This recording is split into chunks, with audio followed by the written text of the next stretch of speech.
안녕하세요. 투더리군트입니다. 지난 시간에는 햄버거의 세계사를 통해 이 작은 패티 하나가 어떻게 전 세계를 정복했는지 살펴봤는데요. 오늘은 그 글로벌 햄버거 문화가 한국 땅에 어떻게 뿌리내리고 또 어떻게 우리만의 독특한 K버거 문화로 발전했는지 그 흥미진진한 이야기를 들려드리려고 합니다.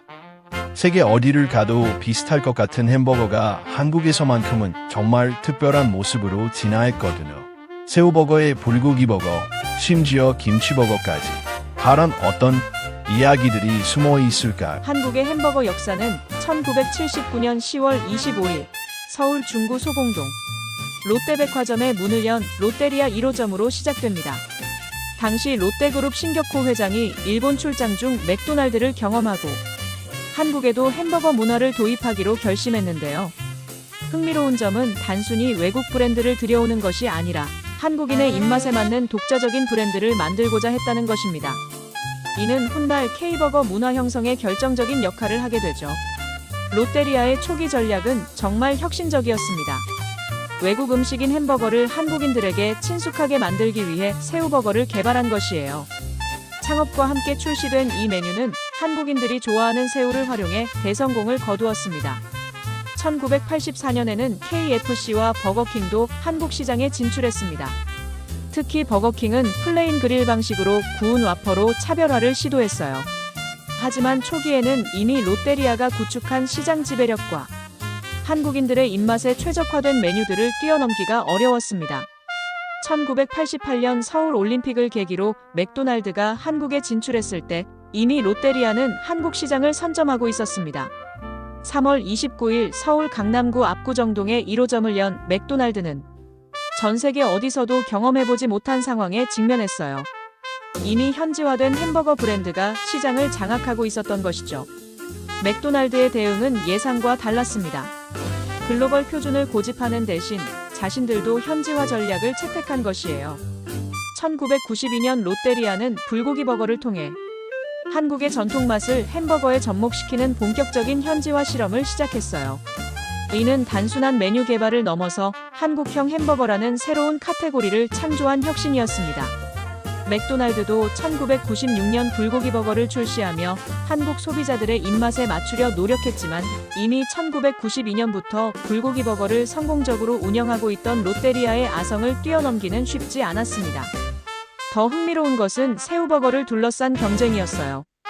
1990년대 중반 맥도날드는 롯데리아의 새우버거에 대응하기 위해 자체적인 새우버거 개발에 착수했습니다. 철저한 소비자 조사를 통해 패티의 새우 함량을 롯데리아보다 훨씬 높게 설정했고 소스 종류, 치즈 사용 여부까지 세밀하게 조사했어요. 결과적으로 맥도날드가 출시한 새우버거는 객관적으로 더 고품질의 제품이었습니다. 새우 함량도 더 높았고 재료의 질도 우수했어요. 하지만 결과는 참담했습니다. 소비자들은 여전히 롯데리아 새우버거를 선호했고 맥도날드 새우버거는 기대에 훨씬 못 미치는 매출을 기록하며 결국 단종되었어요. 이는 한국 시장에서 퍼스트 무버의 우위와 정서적 친근함이 얼마나 중요한지를 보여주는 사례였습니다. 아무리 객관적으로 우수한 제품이라도 이미 시장에 자리 잡은 제품이 인지도와 선호도를 뛰어넘기는 쉽지 않다는 교훈을 남겼어요. 또한 맥도날드는 미국 본사에서 맥린버거의 실패로부터 교훈을 배우지 못하고 소비자 조사 결과에만 의존하는 어리석음을 반복하였습니다. 경쟁사의 성공 요소를 분석하여 따라가던지 아니면 차별화된 전략을 세웠어야 하는데 이도저도 아닌 단순한 소비자 선호도 투표에 의해 레시피를 결정하였는데 이는 상당히 무책임한 방식이었습니다. 결과적으로 새우버거는 롯데리아의 익숙한 맛, 어울리는 소스, 그리고 오랜 동안의 광고와 마케팅 효과를 이길 수 없었습니다.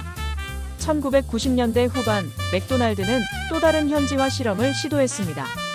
바로 김치버거였어요. 2개월 한정 판매로 출시된 이 메뉴는 흥미로운 반응을 보였습니다. 40대 이상의 고객들은 매우 좋아했지만 젊은 층의 반응은 미지근했어요. 전체적인 매출도 기대에 못 미쳐 정식 메뉴로는 오르지 못했습니다. 하지만 이 김치버거는 예상치 못한 곳에서 관심을 받았어요. 바로 대만 맥도날드였습니다. 대만에서는 김치에 대한 관심이 높아지고 있었는데 한국 맥도날드의 김치버거 레시피를 전달받아 현지 출시를 검토했어요. 한국에서 만든 김치 샐러드와 특제 소스를 수출하여 행사를 진행했지만 역시 정식 메뉴로는 들어가지 못했습니다. 1997년 외환위기는 한국 햄버거 시장에도 큰 변화를 가져왔습니다. 경제적 어려움 속에서 소비자들은 더욱 가격에 민감해졌고 각 브랜드들은 가격 경쟁력을 높이는 동시에 가성비 높은 메뉴 개발에 집중했어요. 이 시기 롯데리아는 특별 프로모션으로 1000원 버거 시리즈를 한정 판매해 큰 인기를 끌었습니다. 맥도날드는 외환위기의 비상 상황에서 오히려 TV 광고를 확대하였는데 이는 글로벌 공급업체와 미국 본사의 기금 지원으로 가능했으며 한국에서 사업 시작한 이래 한 번도 흑자를 내지 못했는데 외환위기 시절에 오히려 흑자를 내기도 했습니다.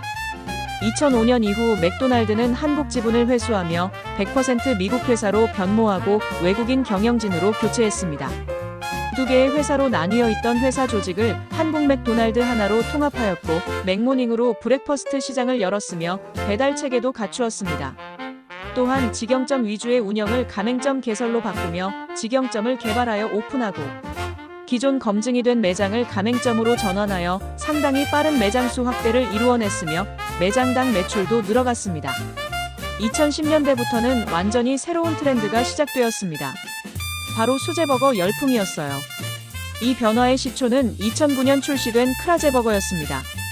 홍대 근처에서 시작된 이 브랜드는 기존 패스트푸드와는 완전히 다른 컨셉으로 젊은 소비자들의 마음을 사로잡았어요. 크라제버거는 수제 패티와 신선한 재료, 개성 있는 메뉴명 등으로 큰 인기를 끌며 빠르게 성장했습니다.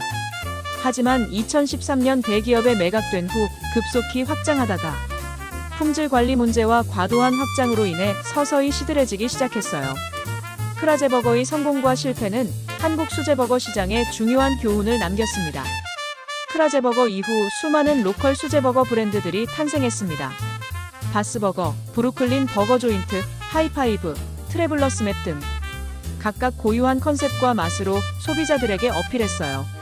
이들의 공통점은 기존 패스트푸드의 획일성에서 벗어나 개성과 스토리를 중시한다는 것이었습니다. 그런데 2013년 버거킹에게 중요한 전환점이 찾아왔습니다.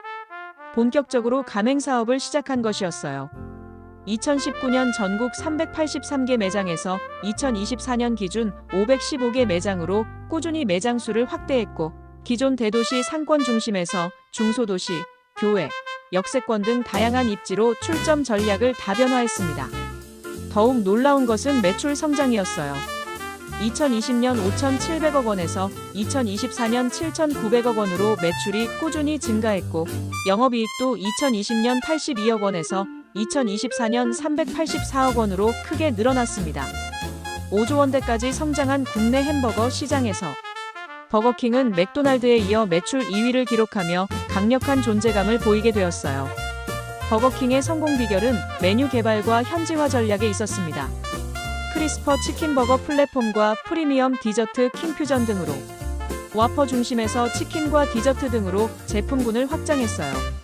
불맛 프로젝트 등 대표 메뉴 리뉴얼, 현지화된 소스 및 재료 적용, 가성비 라인인 올데이킹과 프리미엄 라인 이원화 등으로 다양한 소비자층을 공략했습니다. 2016년 한국에 진출한 쉐이크쉑은 완전히 새로운 충격을 가져왔습니다. 뉴욕에서 시작된 이 브랜드는 패스트 캐주얼이라는 새로운 카테고리를 한국에 소개했어요. 높은 가격에도 불구하고 강남 1호점에는 수시간씩 줄을 서는 진풍경이 벌어졌습니다. 쉐이크쉑의 성공 요인은 단순한 맛을 넘어서 브랜드 스토리와 경험에 있었어요. 신선한 재료, 항생제 없는 고기, 감성적인 브랜딩 등이 한국의 젊은 소비자들에게 강하게 어필했습니다. 현재까지도 쉐이크쉑은 한국에서 가장 성공한 해외 프리미엄 버거 브랜드로 평가받고 있어요. 2021년 한국에 진출한 파이브 가이즈는 쉐이크쉑과는 다른 매력으로 소비자들에게 다가갔습니다.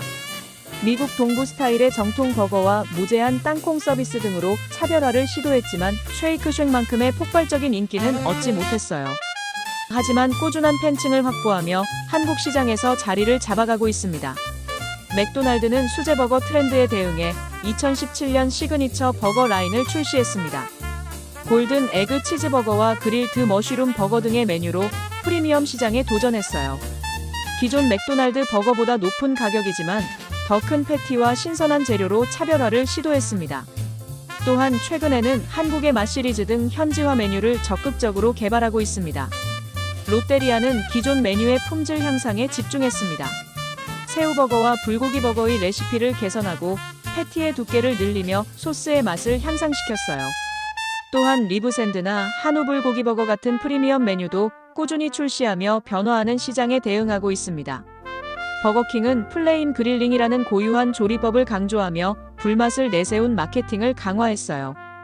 2019년부터는 또 다른 흐름이 나타났습니다. 바로 중저가 수제버거 프랜차이즈의 급성장이었어요.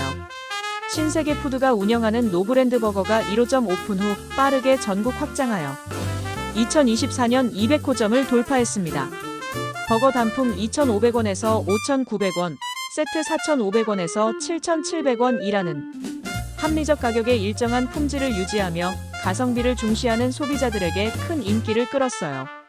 프랭크버거는 2019년 론칭한 지 5년 만에 전국 750여 개 매장을 돌파하는 놀라운 성장을 보였습니다. 100% 순쇠고기 패티, 번과 소스까지 본사에서 자체 생산해 품질 균일성을 확보했고 단품 3,900원부터 시작하는 합리적 가격으로 소비자들의 마음을 사로잡았어요. 이 외에도 뉴욕버거, 비티버거 앤타코 등이 각각의 특색으로 중저가 수제버거 시장에서 두각을 나타내고 있습니다. 이들의 공통점은 합리적인 가격과 일정한 품질, 효율적인 운영 시스템을 갖추고 있다는 것이에요. 현재 한국의 햄버거 시장은 그 어느 때보다 다층적이고 복잡한 구조를 보이고 있습니다. 크게 4개의 레이어로 나눠볼 수 있어요. 첫 번째는 롯데리아와 맥도날드로 대표되는 전통 패스트푸드입니다. 접근성과 가격 경쟁력으로 대중적인 소비를 책임지고 있어요. 두 번째는 버거킹으로 대표되는 프리미엄 패스트푸드입니다. 기존 패스트푸드보다는 조금 더 높은 가격대지만 품질과 맛에서 한 단계 업그레이드된 경험을 제공해요. 세 번째는 쉐이크쉑으로 대표되는 패스트 캐주얼 브랜드들입니다. 상당히 높은 가격대이지만 신선한 재료와 브랜드 경험을 중시하는 소비자들에게 어필하고 있어요. 네 번째는 노브랜드 버거, 프랭크버거 등의 중저가 수제버거 브랜드들과 수많은 로컬 수제버거 브랜드들입니다. 각자만의 개성과 스토리로 특정 지역이나 커뮤니티에서 사랑받고 있어요. 흥미로운 점은 이 4개 레이어가 서로 경쟁하면서도 각각 고유한 영역을 확보하고 있다는 것입니다. 같은 고객이라도 상황에 따라 다른 레이어의 브랜드를 선택해요. 최근 몇 년간 가장 주목할 만한 변화는 시장의 양극화 현상입니다. 고물가 시대의 저가 브랜드는 경기 불황 속에서 프리미엄 브랜드는 다양한 취향과 경험을 추구하는 소비자에게 각각 인기를 얻고 있어요. 맘스터치, 노브랜드 버거 등은 합리적인 가격과 품질로 매장 수를 빠르게 늘리고 있는 반면 쉐이크쉑, 파이브가이즈 등 프리미엄 브랜드는 고급 재료와 독특한 메뉴로 2030 세대의 관심을 끌고 있습니다. 코로나19 팬데믹은 배달 시장의 폭발적 성장을 가속화시켰어요. 배달의 민족, 요기요, 쿠팡이츠 등을 통한 햄버거 주문이 급증하면서 각 브랜드들은 배달에 최적화된 메뉴와 포장 방식을 개발하기 시작했습니다. 배달 시장의 성장은 매장 없이 배달만 전문으로 하는 고스트 키친 형태의 버거 브랜드들도 탄생시켰어요. 또한 MZ세대의 소비 패턴 변화도 주목할 만합니다. 이들은 단순히 배를 채우는 것을 넘어서 경험과 스토리를 중시해요. SNS에 올리기 좋은 비주얼, 환경 친화적인 포장재, 브랜드의 사회적 가치 등이 선택 기준이 되고 있습니다. 최근 소비자들은 단순한 가격 경쟁보다 건강, 환경, 사회적 책임을 중시하는 소비 패턴을 보이고 있어요. 이에 따라 식물성 대체육 등 친환경 메뉴 개발도 활발합니다. 한국의 햄버거 시장이 보여준 가장 흥미로운 특징 중 하나는 역수출 현상입니다. 롯데리아의 새우버거나 불고기버거 같은 한국형 메뉴들이 해외 진출할 때 현지에서도 인기를 끌고 있어요. 맥도날드 코리아에서 개발한 일부 메뉴들도 다른 아시아 국가의 맥도날드에서 테스트되거나 정식 출시되기도 했습니다. 이는 한국이 단순히 글로벌 브랜드의 소비 시장이 아니라 새로운 메뉴와 트렌드를 창조하는 혁신의 허브로 인정받고 있다는 의미예요. 특히 매운맛에 대한 한국인들의 독특한 기호와 다양한 소스 문화는 해외에서도 주목받고 있습니다. 앞으로의 전망을 보면 한국의 햄버거 시장은 더욱 세분화되고 전문화될 것으로 예상됩니다. 건강식 햄버거, 프리미엄 수제버거, 비건 버거 등 다양한 니즈에 맞는 세분화된 시장이 형성될 것이고 각각의 영역에서 전문성을 갖춘 브랜드들이 경쟁할 것으로 보여요.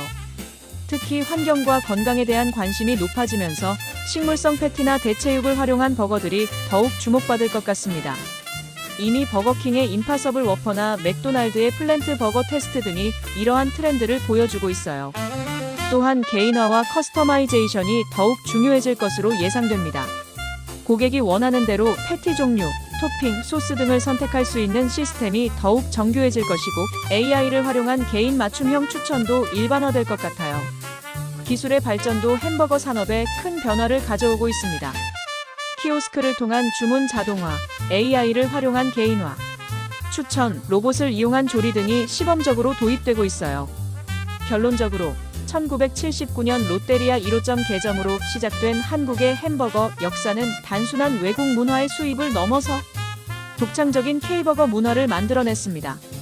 새우버거와 불고기버거로 대표되는 한국화 전략, 치열한 브랜드 경쟁을 통한 품질 향상, 그리고 수제버거 열풍과 패스트 캐주얼의 등장, 중저가 수제버거의 부상까지 한국의 햄버거 시장은 그 자체로 하나의 흥미진진한 혁신의 역사였습니다. 국내 햄버거 시장은 최근 몇 년간 빠른 성장세를 보이고 있으며 2025년에는 시장 규모가 5조 원에 육박할 것으로 전망됩니다.